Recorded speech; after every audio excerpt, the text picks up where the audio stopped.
Good evening and welcome to the miNEStry. I am Archbishop Dracul.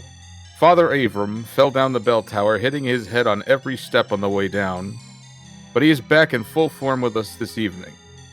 Our creed is to inspire our parishioners with reflections on the Nintendo Entertainment System. Tonight we are reflecting on Kung Fu, a 1985 port of Irem's arcade hit Kung Fu Master and launch title for the NES. Irem was the only third-party company to take part in the release of the NES with Kung Fu and 10-Yard Fight. Nintendo's R&D 4 team ported Kung Fu and then went on to create Super Mario Bros. Tonight, our guest is once again Jeff Gabor. Welcome back. Thank you. Glad to be back.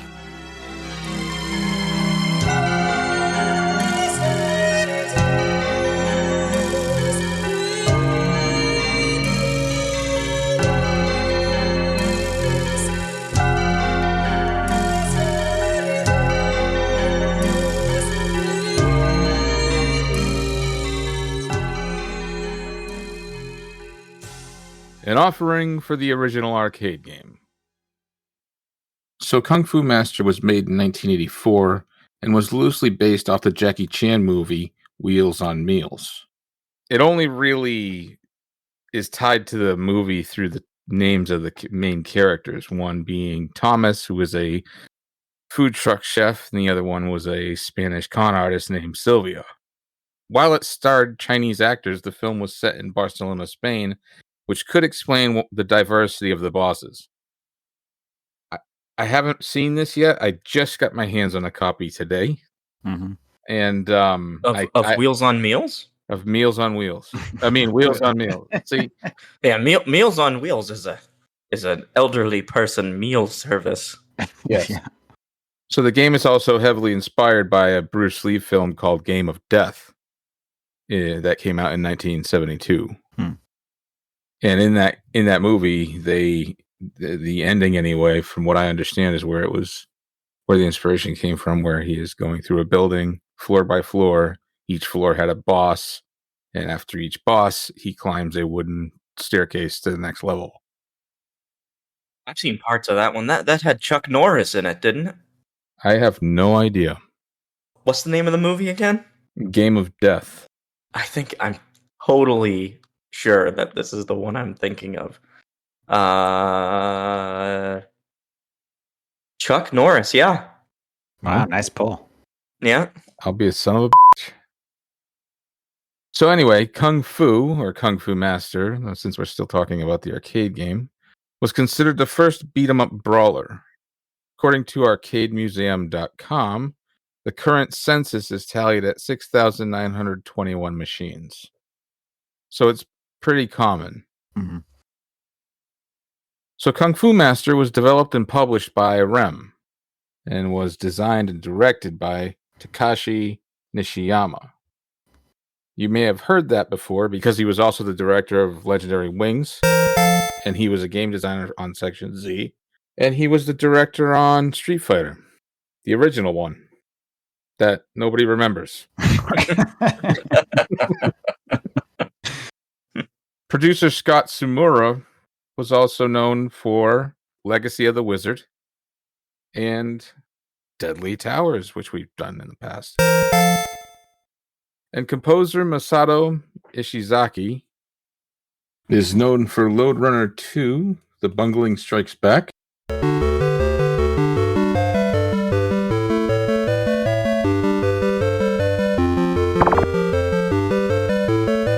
Spelunker,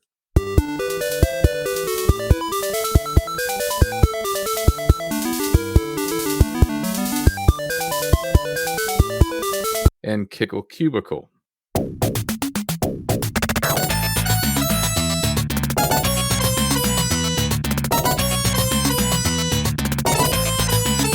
Which is a delightful little puzzle game. I highly recommend it.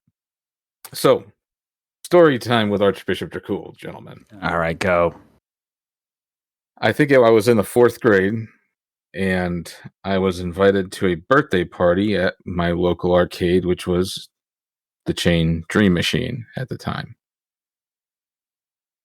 And I think the first thing I had never been to an arcade up to that point outside of Chuck E. Cheese, so the amount of games was staggering to me. But there was a few that caught my eye, and the first one was the Star Wars arcade machine. That was amazing. Yeah, that's crazy. Yep. And I played that, and I remember beating it on easy, which anybody can do, but I thought I was hot shit because I did. Then I played a game called Karate Champ, and I was a little disappointed with that.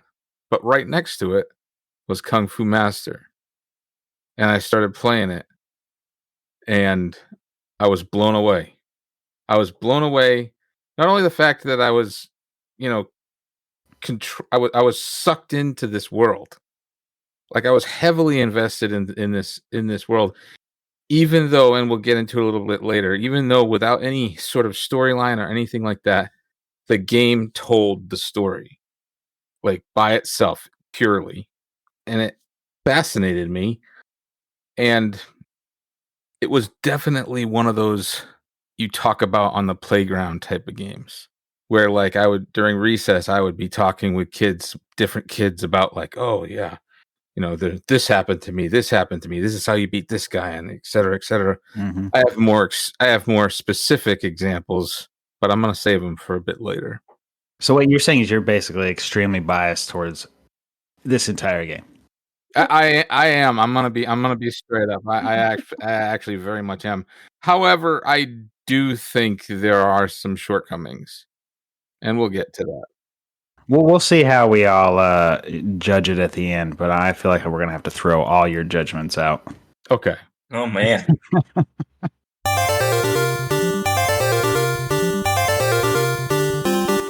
Now let's discuss the NES port.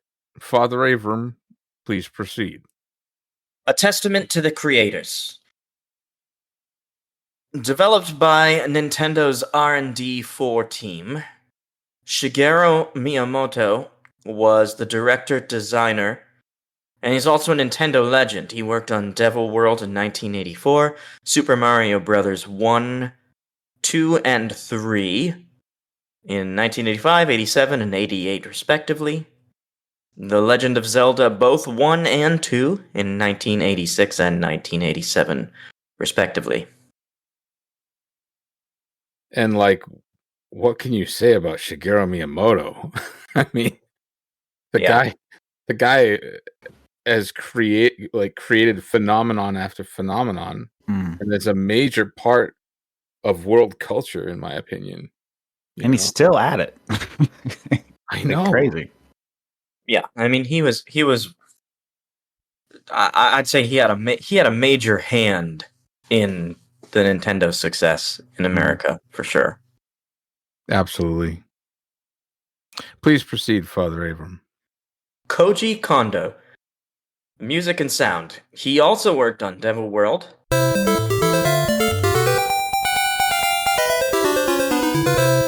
Super Mario Brothers.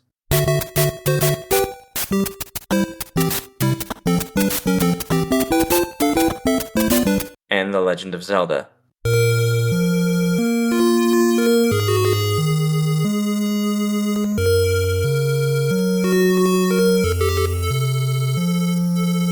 And every other Nintendo thing you can think of, it feels like. It's like We were just looking at this. He's credited on 171 games on Moby Games. Yeah. So and then like Super Mario World and Ocarina of Time, all that. Yeah. And it's just iconic music across the board.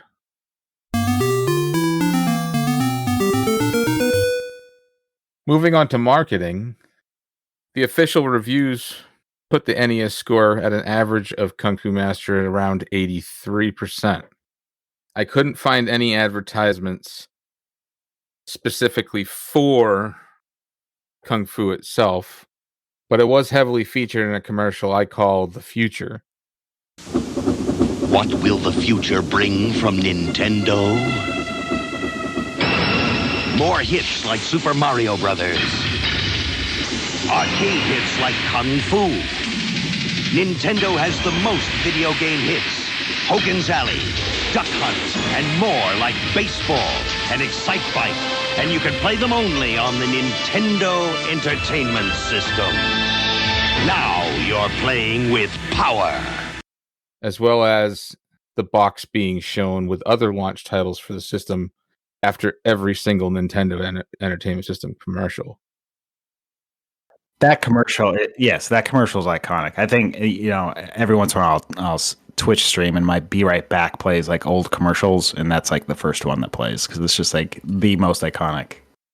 I'm pretty sure, I'm pretty sure it's on like every Nintendo box too, right? Like, they show like the games that you can play on the the system. I'm pretty sure it's like on every Nintendo box.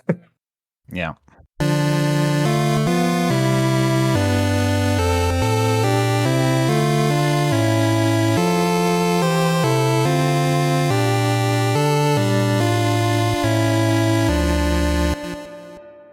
Let us discuss the 7 categories for which we execute judgment on Kung Fu. Category 1 is narrative. A reading from the manual. Kick, jump, and punch your way to victory. Knock out the knife thrower. Stop the stick fighter and trip up the evil Tom Tom brothers in this action-packed martial arts contest.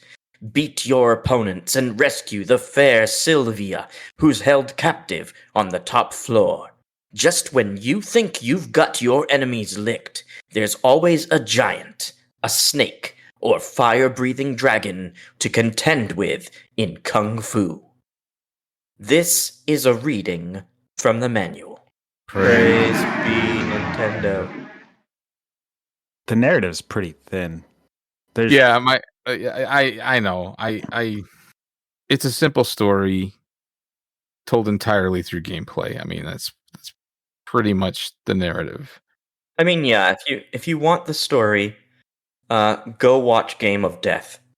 The cons for me is I would have enjoyed a bit of backstory of Thomas and Sylvia's relationship and why she was kidnapped. But it was 1985. I mean, like, yeah, everyone was getting kidnapped back then in all the stories. Yeah, and also I guess like when you think about the games, also it's like everything was like point pushing back then. As you weren't really like trying to get through a game and see its ending and understand the plot. So like you definitely feel that in this game that it's much more in that arcade Pac-Man kind of still era. Yeah, I agree with that 100%. And it shows in the ending, which is very, very simple. However, those hearts are iconic. Well, we could talk more about that later. Sure, let's do some audio.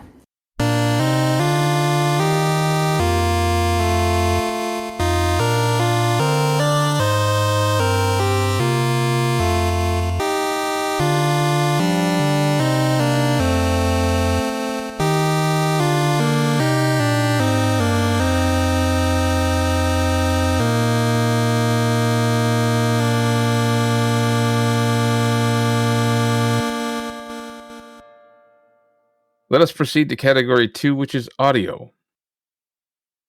So they did use the DMC, and it featured 2 voice sample tracks with variations on it, which was very uncommon at the time for the NES. I want to say Stack Up might have been another one that used voice. Do you guys remember any of the other black box games with that had voice in it? Nope. Yeah, I think that's the only other one. And my cons for the audio is the music can get rather repetitive.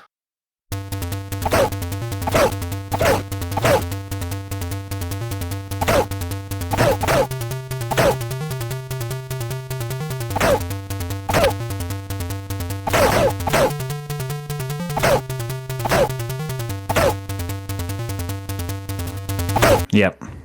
It can, but it's such an arcade composition. It's pretty much all I can say about that. Mm-hmm. Yeah. it's hard to judge it because like at one hand, like when you hear it, it's so iconic. Anybody that grew up in that era immediately can recognize it, knows it, and like you get like little tingly feelings when you hear it. But yeah, when you like judge it against modern games, it's like highly repetitive. It's like hard. Yeah. And again, I think that it's because the music really wasn't the focus, right? Just like the narrative really wasn't the focus. It was all about the action and the point pushing. Mm-hmm. I loved the sound design. I thought the sound effects were amazing. For the Nintendo, like it just stands out a little bit. The only one that I don't like is the one where when you die. The one that sounds like a spring. You know what I'm talking about? Yeah. Yeah. What is that? Like that's the only one that I'm like, oh, okay.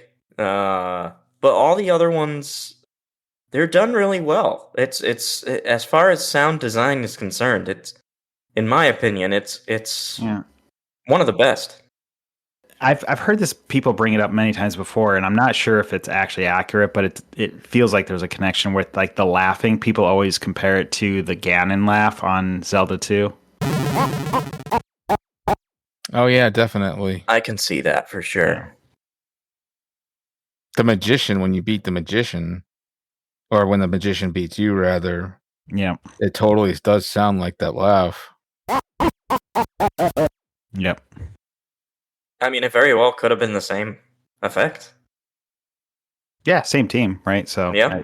At least maybe they were inspired by the thing. It's like, oh yeah, let's go pull that back, and it kind of worked there. I don't know.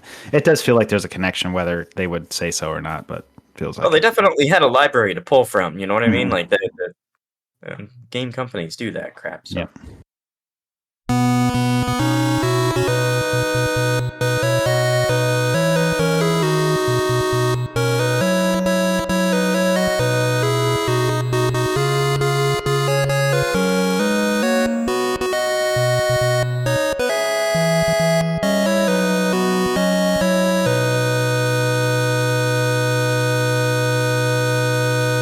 Let us move to category 3, which is gameplay. A reading from the manual. Characters. Thomas, a steely kung fu expert. He has mastered the art of powerful punches, sharp kicks, and well-timed jump kicks. The player must decide which techniques to use and when. Sylvia, captured by the mysterious gang X. She is being held captive at the top of their castle. She feverishly awaits her rescue by Thomas. The enemies. The Gripper. Lots of them come to get Thomas. No specific techniques. Kick 100 points. Punch 200 points. Jump kick 200 points. Knife thrower. He throws knives aimed right at Thomas. Kick 500 points. Punch 800 points. Jump kick 1,000 points. Tom-toms. They come to get Thomas. They are liable to turn in midair and attack. Kick 200 points. Punch 300 points. Stick fighter. First floor boss. Dangerous to approach unprepared as he whirls his stick around. 2,000 points. Boomerang fighter, second floor boss. He throws boomerangs. Work out the flying pattern of the boomerangs. 3,000 points. Giant, third floor boss. As strong as Hercules. His movements are slow, but his power is enormous. Watch out for that killer punch. 3,000 points. Black magician, fourth floor boss. He can grow back parts of his body and perform other amazing tricks. He can even grow another head when severed. Just what kind of attack will work on him? 5,000 points. The gang leader, Mr. X, fifth floor boss. Master of all the martial arts. He is the strongest man in the castle. As he uses all techniques, fighting with him is a deadly contest. This is a reading from the manual. Praise be Nintendo.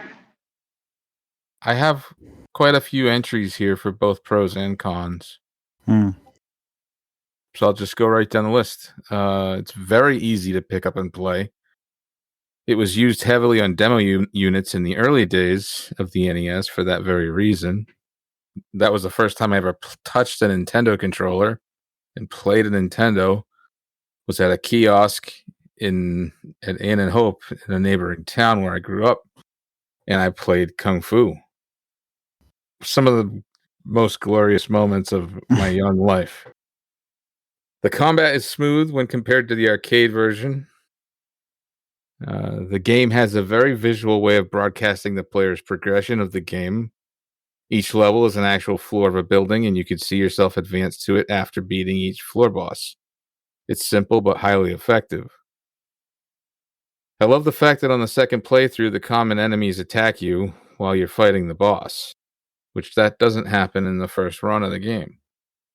It's so stressful, and it's a very simple way to increase the difficulty after beating the game the first time.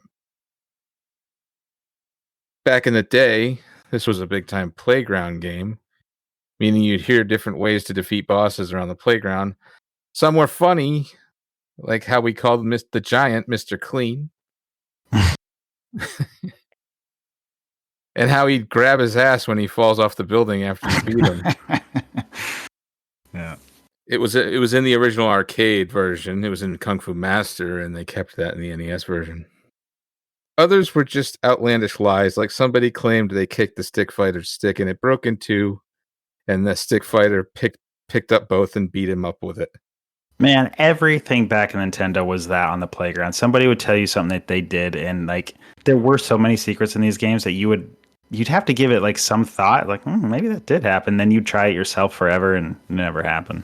Yeah, every time I try to even come near that stick, I would get my handed to me.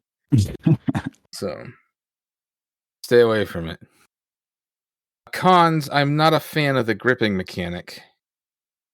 Especially in the arcade where you have to bounce the joystick left and right as fast as you can if you get caught. The NES port at least added the ability to get loose by jumping, probably because of the arcade's way of handling it was too difficult. You guys remember that?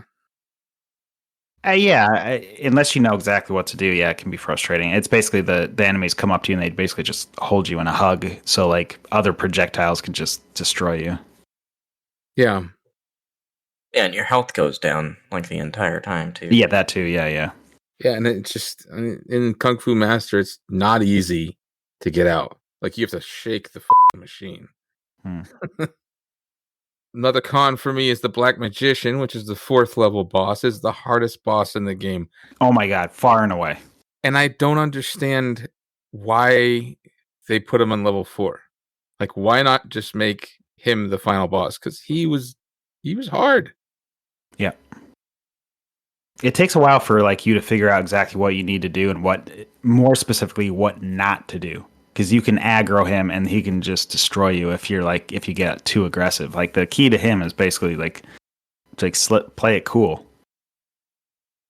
Yeah, you have to. You have to stay back. He'll like fling things at you. Either on the ground, he'll throw a balloon that turns into a snake. You have to jump over that, or he'll just throw a balloon straight at you. Yeah, and it was interesting to try to like figure out like if you punch at a certain rhythm, like he won't disappear. But if you just start spamming punch, he immediately does this like disappearing act, and then you're really screwed. Like he's just Well, one of the things brutal. You have to duck and punch to hurt him. If you hit him in the face, his head falls off and he disappears. How weird is that? That's the weirdest thing. That I remember just as anecdotally as a kid, that freaked me the fuck out. When you first play it, you knock his head off. You're like, "Wow, I destroyed him," and then he just comes and absolutely like disappears and messes with you after his head falls off. It makes no sense.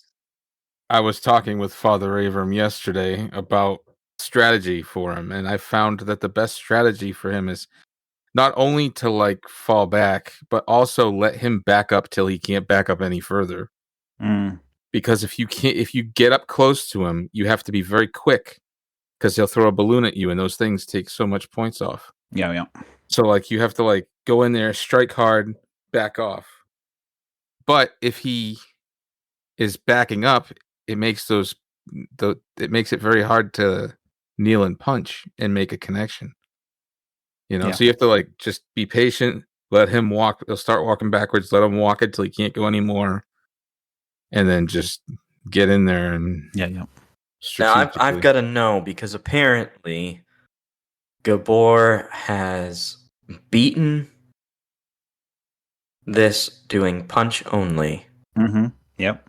And what was your strategy for defeating the magician using punch only?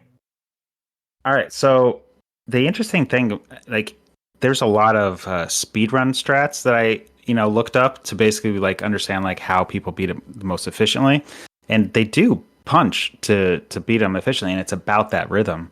So he throws an initial ball, and if you haven't completely like wiped your health out beforehand, you can take that ball to the face. It's okay. And then you just get down, and the rhythm, like it's almost exactly this. It's punch, punch, punch, punch, and then he'll be dead. But if you go punch, punch, punch, punch, punch, he'll disappear, and you're screwed, and you got to do the whole backup or whatever thing. But as long as you take that first thing to the head, go right up to him, punch, punch, punch, punch, done. It's actually scary easy. That's just downright weird.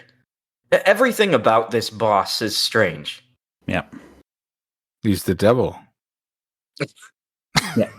When playing it casually, he is wildly frustrating because you don't understand the rules and what's going on, and and then the other part about the game is like if you die to the boss, you got to play the whole floor over again from the very beginning. There's no like, okay, I got to the boss, let me try the boss again. It's like that to me was the most frustrating thing about this game. Well, that's Nintendo 101 type stuff. Yep. It's quarter readers, right? I mean, this is an arcade port. Mm-hmm. It's a very faithful one at that. A faithful one and an early one. Mm-hmm. We're still in the quarter eater realm. Everything's timed. Everything's push you through until you die, and then penalize you severely. My last con being there's no clear progression of difficulty when looping through the game. For instance, sometimes your second playthrough is a breeze, and other times you can't get past the first floor. I found that happen to me many times. Mm-hmm. As far as I'm concerned, I thought the gameplay was good, except for the fact that I hate the jump kick. I think that's the worst move in the game. I know it's necessary, like specifically like on the magician level and stuff to kick the what are they, flies or whatever they are? Poisonous moths. Poisonous moths. Yeah. So I know that it's a necessary move, but I just feel like it makes you so vulnerable. It's like it's because you lose time, right? Like you lose. It's all about keeping that run going. Right. Yeah, as long as you don't miss, I don't think you lose time. Like there's no like anticipation pose or anything, but certainly if you like barely miss and they grapple you, like then you're pretty screwed. Well, I mean, if you try to like you get extra points if you kill a knife thrower with the jump kick. Mm-hmm. That's because if you go for a jump kick while doing the knife thrower, you have to hit them initially. By the time you get to them, hit them initially, and you go to do a jump kick, you're going to get tagged. Yeah. Yeah. So you could get those extra 200 points if you want to eat it. You know what I mean? It's like gee, thanks. The jump kick, unless you have to use it, it's like it's not even worth it. Most of my strategies for attacking bosses in this game is staying low and attacking either with a punch or kick. So what I do usually, and it depends on the boss, I don't do this with the magician, and I don't do this with Mr. X. But I think every other boss, I lead with a jump kick and then go straight down and just spam the other attacks. Yep. So what exactly about the jump kick didn't you like? It was like how it was to pull off, or just that it was the timing and the fact that like you couldn't really like forward jump kick, right? It was just like a straight up in the air jump kick. So, you can move forward and jump kick. You played it recently. So what controller were you using? I'm just curious. I was using a regular NES controller. Interesting. Okay. I mean, I didn't really. I've only ever done the in-place one. Maybe that's the problem. Yeah, because all the speedrunning almost like mandates you use the kick because it's the only move that you can continue 100% your momentum forward as you attack. Otherwise, like a punch and a kick, you have to like at least for a moment sit still. Yeah, well, I guess that's all the attack. Yeah. Okay. Yeah, I mean, maybe I just wasn't using the jump kick correctly, but it was. I mean, in that case, maybe I need to give it another go. But the way I was playing it, at least, it was freaking horrible. Because it's like, okay, I got to stand in place and wait. Okay, now just time it perfectly, pretty much. It's because of the limited number of buttons on the NES controller, right? If there was just a designated jump button, we wouldn't have this issue because it makes it so difficult because you have to press up to jump. Right. It's one of those. And it does make sense. It's like you want one button for punch, one button for kick, and that like feels nice and it makes sense. But then you are absolutely left to press up. And like the D-pad is upright, down left. Like that's all there is. So, but you can do this diagonal thing to kind of do your jump kick, but it doesn't feel really good. It's like you got to play the game for a while to get really into that forward kick. And then I don't know if you guys have done it. I only do it by accident, but you can do a jump kick backwards. So your momentum can be going forward, but you can be in the air jump kicking backwards. I know that like the speedrunners call it a moon kick, and they have like it's like extremely difficult to pull off when you actually intend to do it. But it is possible, which is like it adds a layer of depth to like at least the speedrunning part of the game, which is kind of cool. I like that part. I never knew you could do that. Yeah, I've never heard of that. I mean, I didn't even know you could forward kick. So that's right. Yeah, it's just at least it's worth noting the fact that you have to press up to jump because that man is frustrating. Other than that, gameplay wise, again, I think we mentioned this a lot of times, but it's a points pusher. So those types of games just never really appealed to me. I like games that have narratives and character progress, but that's game design, but it's not really gameplay, I guess. It's kind of a gray area. Mm-hmm. I mean, it's a classic game. The punch and the grippers are such a pain in the ass. Like I would try to get free from those guys, and I don't know. Maybe I just suck at this game, but I just feel like once I got gripped, it was like, okay, well, if I somehow magically get out of this time around, I'm probably not completing the level afterwards anyway, or it'll be a miracle if I complete this level now. Like I had to almost play the game perfectly in order to get through the levels. I feel like getting out of the grip it's not easy. At least maybe I wasn't doing it right. I know you guys said jumping. That was interesting. I actually hadn't heard that. I did it in a different way. So I did the back and forth thing. Mm-hmm. Like left, right. That is the official Kung Fu Master way of doing it. But I found in the port, if you just jump, they'll fall off. Man, this is like such playground talk that it would be fun to like go back now after talking and play it again. So I would like to try the jumping thing, but what I'd want you guys to try is instead of pressing left, right to shake them off, pressing down and away from them and then right back forward would instantly knock them away. Like Yeah. you wouldn't even have to do it twice. It's just like down and back, forward, and they're gone. Like, I mean, maybe that's what I don't know. I felt like once you get gripped, like it just turns into a button masher. Unless you know the actual way to get rid of them, and that annoyed the hell out of me. In the manual, it says no specific techniques. It's like, really? Like, why don't you give me the freaking technique to get out of their grip? You know what I mean? So yeah, that was a little bit annoying. I would like to go back and try the jump thing. I mean, I did jump. It did seem to get some guys off of me. But again, like the timing, like by the time I got back on the ground in some places, like more grippers were like right behind them and would just grab onto me again. In some instances, it was like a no-win situation because of the timing thing, which I don't know how they generate enemies in this game. I think some of it is time-based and some of it is position-based. So it's like it almost seems random because of that. yeah, I think it's one of those things like if you do the same thing the same way every time, it'll always be the same. But you slightly get off by a little bit of timing and then it's going to feel random. Gotcha. So yeah, so it's probably based on timer and position or something. Yeah. Interesting. The only thing I would add is like it is basic, right? You got 5 floors. They're pretty repetitive. Like once you play the game a couple times, it can get old.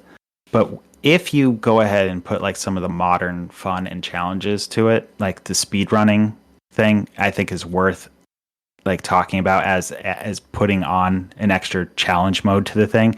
It makes it super fun. Mm-hmm. So the game still does have a sense of like, I don't know, it still has its place in modern gaming when you put that aspect to it. I've watched a handful of people still playing it today, and when you add in their technique of moon kicks and trying to manipulate, the enemies, since you can manipulate the timing based on your, I guess, like you said, the timing and your position, it adds a level of like trying to figure out what the optimal way to get through these levels are. That's pretty cool. Like it does make it quite fun. I mean, game B is enough for me. And that's what I was just gonna say. What about game B? That's something that I never really even considered until retro achievements came around. Like I never knew that game B was like a harder version of the game. It's basically expert mode. Yeah, I never knew that, and I'm not even 100% sure it's in the manual because I read through the manual and I didn't see anything about it. But maybe I'm just losing my mind a bit. I'm glad we ditched that sort of like language, like game A and game B, because it's so confusing. What the hell is the difference? It's basically just normal and difficult mode. That's all it is. It's like, why not just say that? And it totally screwed over Father Avram on Renegade. Yep.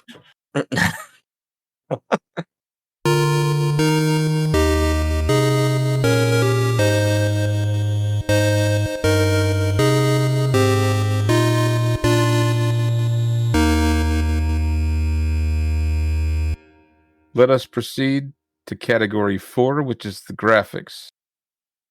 I think the graphics are really clean and clear.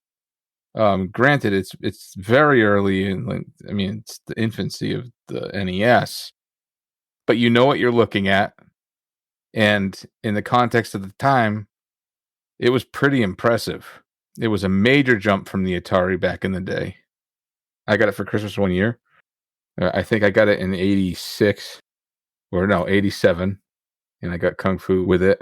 I got the control deck with Super Mario Brothers packed in, right? Mm-hmm. For the system. I never touched Super Mario Brothers for 2 weeks. I played this game nonstop. Oh, wow. That is weird. And then one day I was like, I wonder what this Super Mario Brothers is all about. And it just blew my freaking mind. It was a big jump from Atari. On the other side of things, while the graphics are clear, they lack depth. And the game is really flat, almost to the point of being like paper cutouts. which I would like to think was intentional, but at the same time, every other NES game at the time looked exactly like this. They didn't know how to manipulate the system quite yet to the point to where they could get some nice depth in their graphics. Yeah, it's all about like understanding of the time. Like I don't know exactly how to judge it, but if you do judge it on the exact year it came out, it's mind blowing compared to Atari.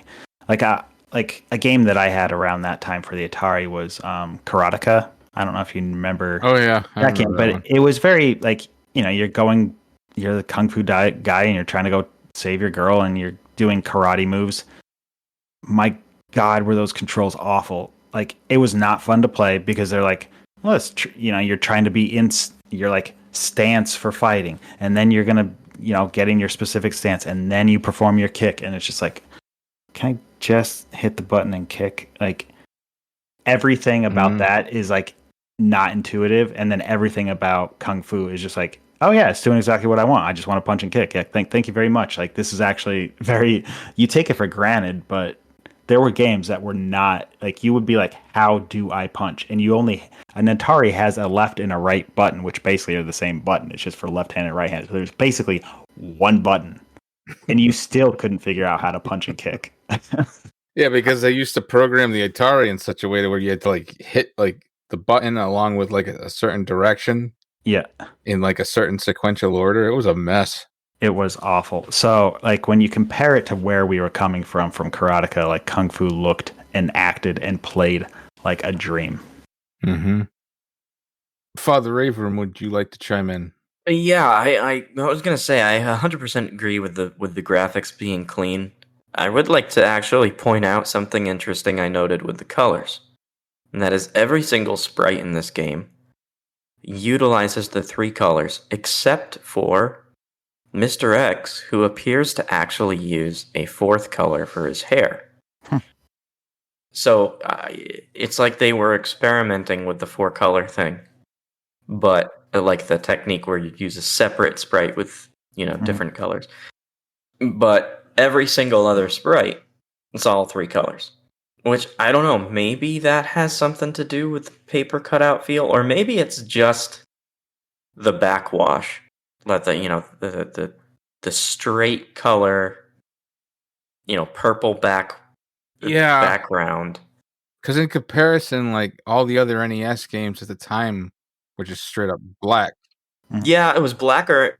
Oh, for the time, yeah, early on, yeah, okay. Because I was gonna say, like, there were some games that had backgrounds that had more like depth to it, right? But they were later on, I guess. Yeah, pretty limited at the beginning. Like the best you can think of is Super Mario Brothers, and like even then, there was certainly no parallax or anything like that. It was pretty limited. Right. But at least with that, you had the clouds in the background, right? Or the yep, exactly. So it's like they had some form of background. This is just like you got a floor, you got a ceiling, and you got a straight color background. And well, it's almost like if you think about the Bowser castles in Super Mario Brothers. Like it's like you got a gray palette and black. Like that's more similar to, I guess, what Kung Fu was. It's like pretty limited. Yeah. But I thought the animations were fun, right? Like they were all poses, right? There wasn't like crazy animation, but everything was super smooth. Like it's good. It's not there. Excuse me. Like there's a lot of other games out there that did not achieve this level of animation, right? Like it's only. Well, I guess I can't really say that. It's simple. Or even the if just to kind of like maybe riff off of what you're saying here is the gameplay was very smooth. And the gameplay was very smooth. And it was also very fast compared to other games, even in the Nintendo's first lineup. Like if you play this and then you go play like Donkey Kong Jr., it's like night and day as far as speed goes. It just feels Donkey Kong Jr. feels so sluggish by comparison. Yeah, and I guess honestly, it's not really the animation part of it that I mean. It's like the quality of the poses. Yeah, I guess exactly. So it's like when you're jumping, you really feel like you're jumping, right? Because his like legs are kind of bent. He looks like he's ready to kick, right? Or like when he does the side kick, like the he's leaning back. It's just like all the poses are epic, kind of. Yeah. So I think that lends to, that this feel of good animation, quote unquote, even though it's not like there's a lot of frames going on, right? Yep. On the flip side, the first boss with the stick, like worst animation in the game. But yeah, I mean the environments were clean. They did have some variation. I think were there like 3 different variations or something like that. Very simplistic.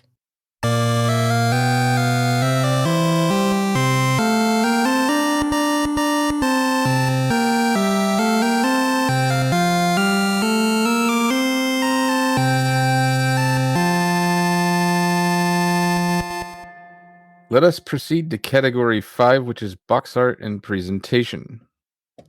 The box art is part of the NES Black Box launch title campaign. That campaign was made because before the video game crash, there was a lot of like Atari games that had covers that looked nothing like the game that you were going to play. Mhm. And that pissed a lot of people off. So to remedy that, Nintendo put actual like game art on the cover. And that is why you have the Black Box series. While not all of them were successful, to me, Kung Fu's was really strong and clear. Yep. I love it.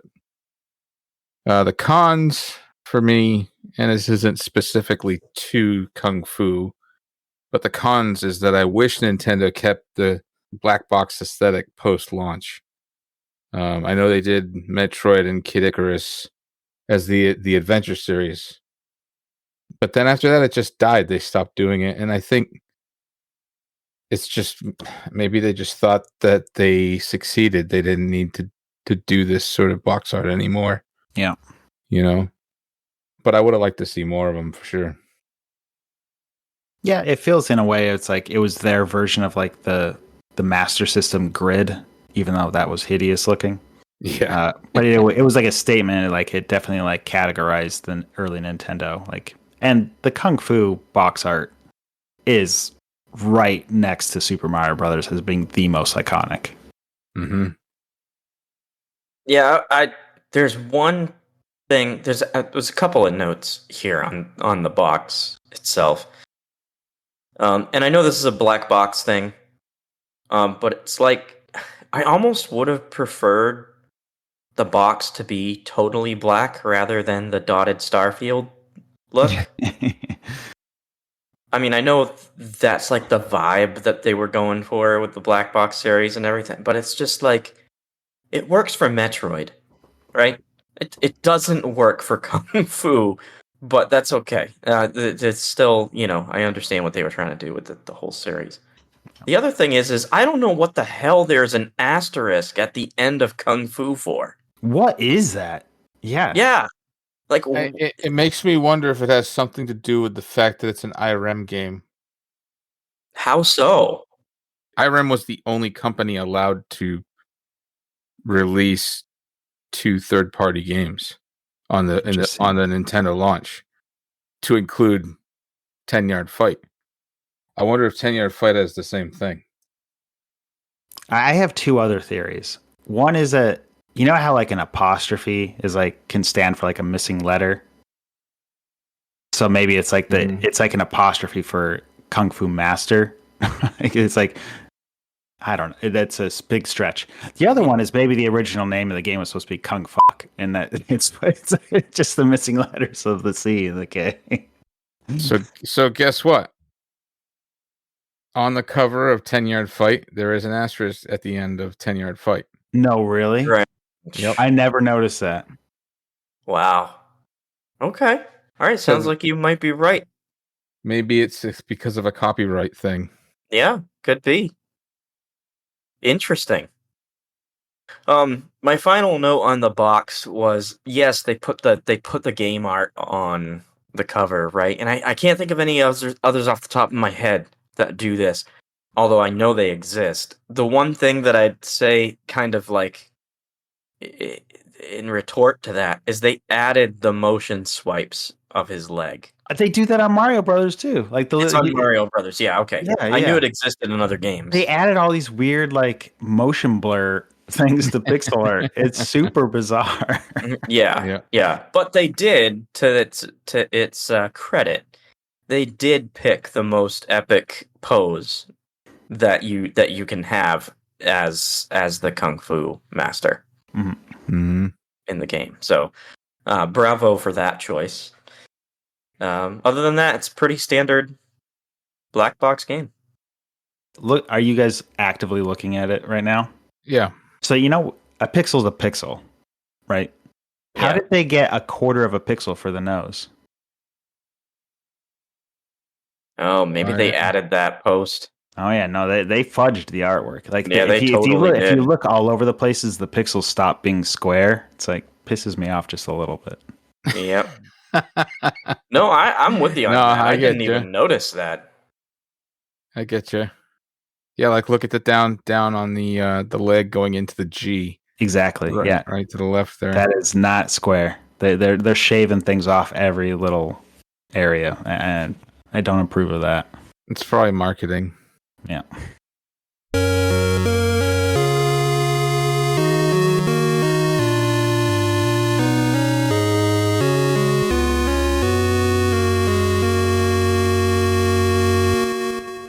Let us move on to category 6, which is fun factor. So, my pros, I mean, if you're looking for a quick like action NES fix, just go straight here. I have no cons when with the fun factor here. I never thought this game was a slog. I always enjoyed picking up the controller and pushing start. In spite of the things that I would consider a pain in the ass in the game, it sounds like I was doing some things incorrectly. I think overall the game is fun. It's a faithful arcade port.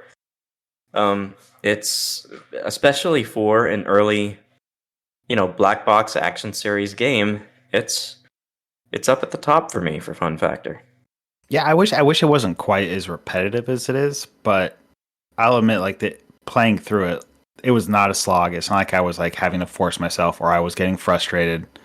It was actually it was enjoyable. Like it's a good game, and there's plenty of challenges you can push yourself with to continue to add extra fun to it. So it's a great game.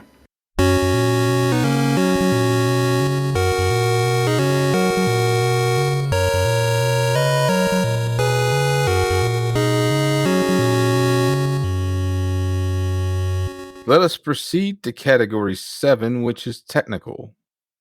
I didn't experience any slowdown or sprite flickering or anything like that. And it was also very impressive that they used the DMC so well this early in the NES development. Yeah.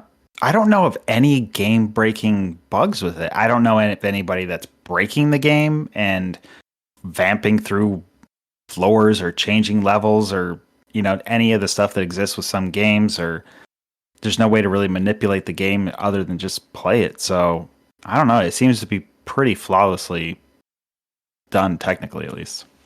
100% on everything that you gentlemen said. That the gameplay is astonishingly smooth. It is simplistic, mind you, but they nailed it. Like they didn't make it too complicated to the point where they started introducing problems. They kept it simple.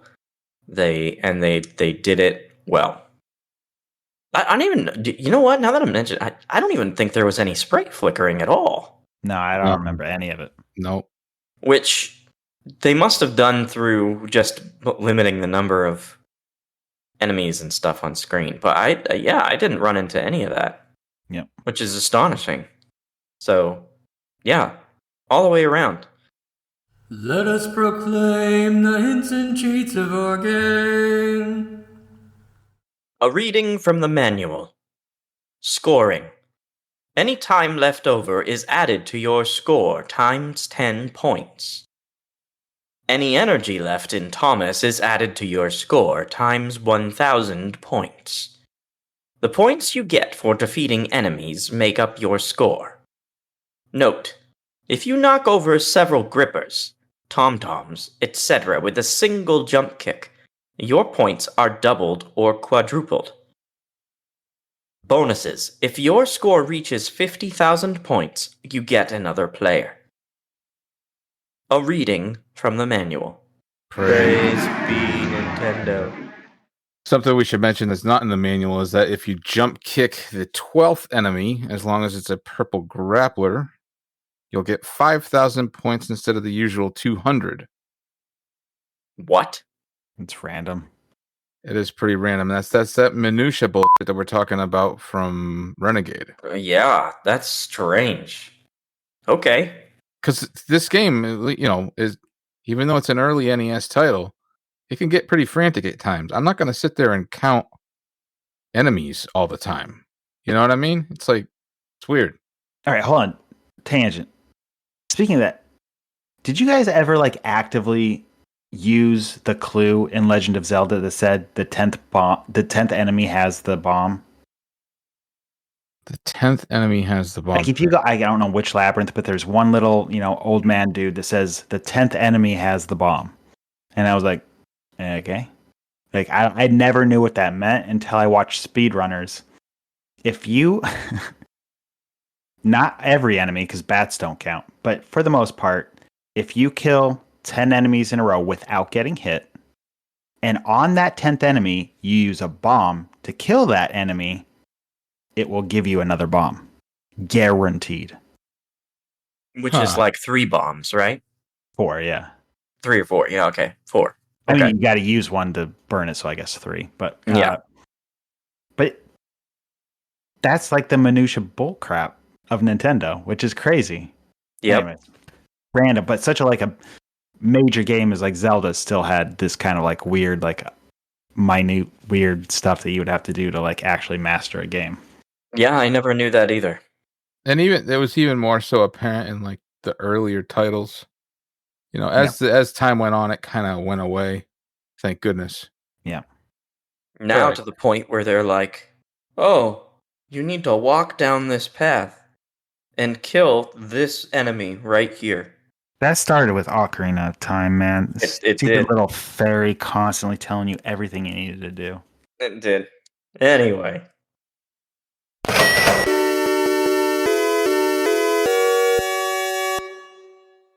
And now, brethren, let us offer each other the body of price. So this game, in 1986, according to the Sears Wish Book, was $24.99. Not a bad price. And we have a listing here of all the games, or not all of them, but most of the NES Black Box titles, and the most expensive ones are, are anything to do with the robot. So Gyromite, stack up both $34.99. All the others are either $24.99 or $29.99. Interesting. Trying to recoup some research costs, I bet. But yes, this is all true. Interestingly enough, this blows my mind, but $24.99 in 1986 is worth $70.91 today in 2024, according to the data.bls.gov CPI inflation calculator. That is crazy. Now, do you ever think about your salary and do the reverse calculation and realize in 1988 you'd be poor? I never wanted to do that. Yep, anything to help me sleep at night. So today, this game is, according to PriceCharting.com, a loose copy is worth $8.50. Very affordable. Box only is $30. Manual only, $7.78. Complete in box, $75. I feel like that's on the cheaper side for complete in box. Yeah. And then brand new, unopened, $300. Again, I feel like that's pretty cool. That's cheaper than I thought it would be, because I'm sure that brand new, like sealed, like everybody opened this game. Like there can't be that many of them. Yeah. But yeah, interesting price. I left the graded off here on purpose because graded was around $2,000. Well, yeah, I don't think we ever do the graded price. Yeah. But yeah, like brand new in box, like I still would have expected this to be in the $500 range just because of how rare I would think a sealed copy of the game is. Well, yeah, I mean, you got to think it was one of the first NES games. Yeah, So- like I said, like everybody's opening this thing. Yep. But maybe they had a bunch of backlog, or whatever they call it, overflow, extra inventory. So that could be it too.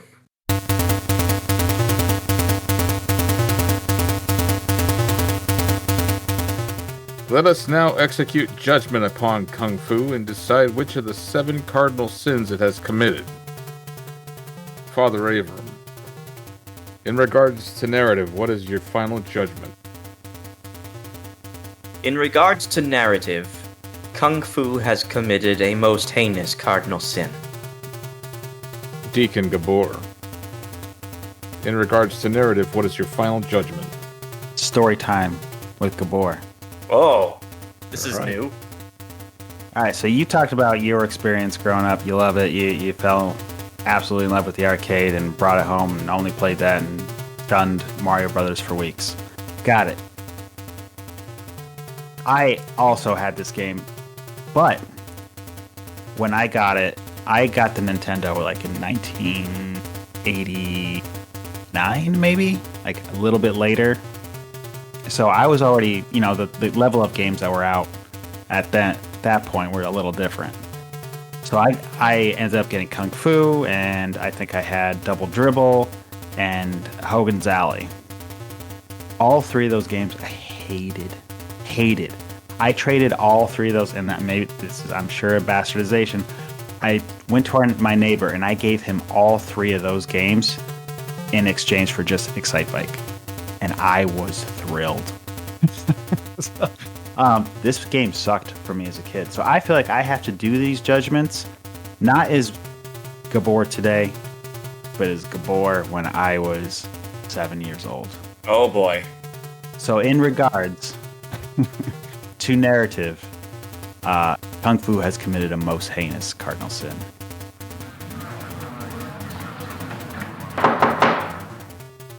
In regards to narrative and in the presence of this assembly, Kung Fu has committed a loathsome cardinal sin deserving of hellfire and damnation. 1.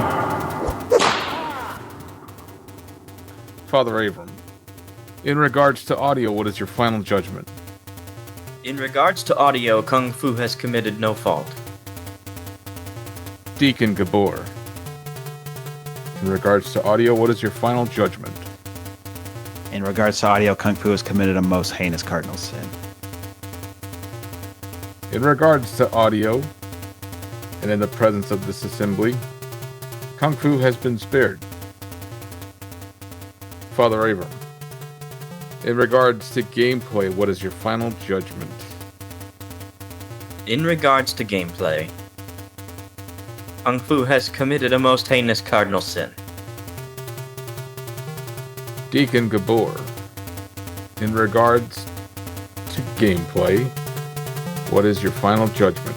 In regards to gameplay, Kung Fu has committed a most heinous cardinal sin. In regards to gameplay and in the presence of this assembly, Kung Fu has committed a loathsome cardinal sin, deserving of hellfire and damnation. 2. Father Avram, in regards to graphics, what is your final judgment? In regards to graphics, Kung Fu has committed no fault. Deacon Gabor.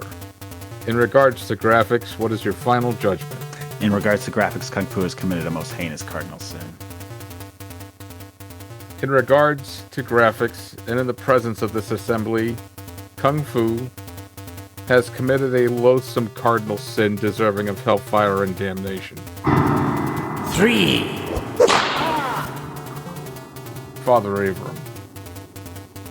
In regards to box art and presentation, what is your final judgment? In regards to box art and presentation, Kung Fu has committed no fault. Deacon Gabor. In regards to box art and presentation, what is your final judgment? In regards to box art and presentation, Kung Fu has committed no fault. In regards to box art and presentation, and in the presence of this assembly, Kung Fu has been spared. Father Avram. In regards to fun factor, what is your final judgment?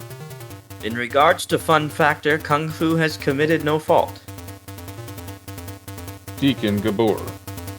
In regards to fun factor, what is your final judgment? In regards to fun factor, Kung Fu has committed a most heinous cardinal sin. In regards to fun factor and in the presence of this assembly, Kung Fu has been spared. Father Avram. In regards to technical, what is your final judgment? In regards to technical, Kung Fu has committed no fault. Deacon Gabor.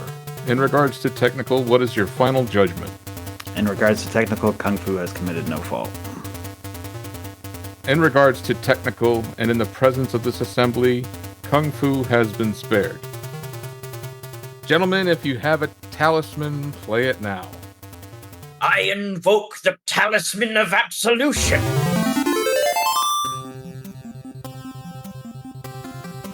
For what category are you invoking the Talisman of Absolution? Technical.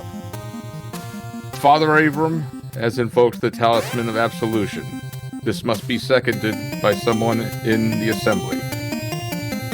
I'll second it. I will third it. I'd like to invoke Talisman of Damnation. Deacon Gabor has invoked the Talisman of Damnation. Fun factor, man. Just so everyone is aware, the Talisman of Damnation is a formal protest against the decision, but holds no credence in the presence of this assembly. Therefore, we've stricken the protest from this floor. This is some bullshit. I just want you guys to know that the 7-year-old version of me is quite pissed off.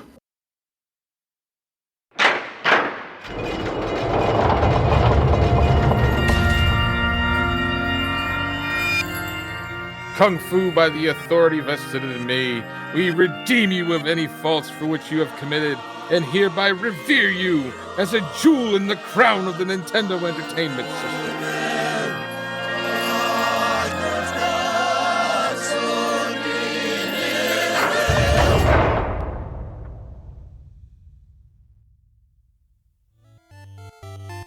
This concludes tonight's service.